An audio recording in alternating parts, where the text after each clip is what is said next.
Chris Hermann hits another grand slam, and Chicago explodes late in a thriller. Welcome to the American Association Whiparound on this Wednesday. New series underway after a great Memorial Day weekend. We got 4 games to recap from last night. Let's start the action in Cleburne. Game 2 between the Explorers and Railroaders, and Kevin Hilton with a great start for the home team. 7 strong innings, 8 hits, just 1 earned run allowed with a couple of strikeouts. And he got plenty of help offensively as well. Brian Klein with his RBI double in the 4th, and then later on in the 8th, Jose Sermo pads on to the big lead, a 2-run ground rule double to put Cleburne up 15-3. They win by that final and go up 2-0 in the 4-game set in Texas. To Lincoln now, and quite the game here between the Monarchs and Salt Dogs. Jalen Miller had something special going. 5 no-hit innings with 7 strikeouts. Electric stuff from the right-hander. We'll get back to the no-no, but offensively, Dylan Rosa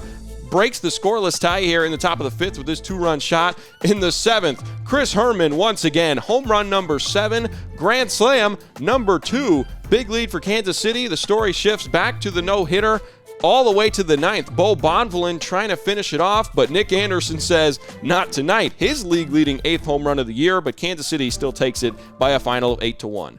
To Fargo-Moorhead now, game 1 between the Canaries and Red Hawks. Correll Prime gets things started for the Red Hawks with an RBI single in the bottom of the 2nd. They would go up 2-0, but in the 5th, Sioux Falls would knot things up with this Trevor Achenbach home run out to left, and then in the top of the 9th, game still tied at 2. Jordan Barth changes that. A game-winning 2-run double for Barth, and Sioux Falls takes the opener in Fargo by a final of 4-2. To Chicago now. Great series opener between the Goldeyes and Dogs. Max Murphy gets it started right away in the 1st. Home run number 3 on the season. He would later hit his 4th, a 3-for-5 night with 4 runs batted in for the reigning player of the year. But in the bottom of the 2nd, Matt Botcher changes the lead in this one. A 2-run triple to the opposite field, slipping under the glove of the left fielder and going all the way to the wall. To the 6th now we go, and Jace Mercer takes the lead back for Winnipeg. A 2-run shot out to right, putting them up 7-6.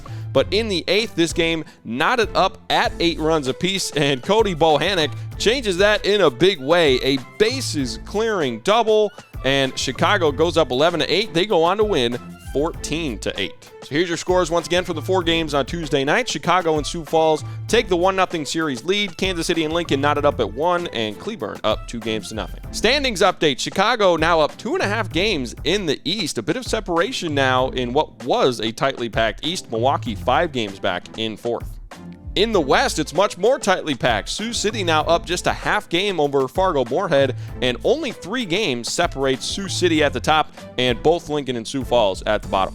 Today, we've already got 1 game underway. Bright and early start between the Goldeyes and Dogs. We've got a doubleheader kicking off in Kane County at 4 p.m., and we'll finish off at 7:06 in Cleburne.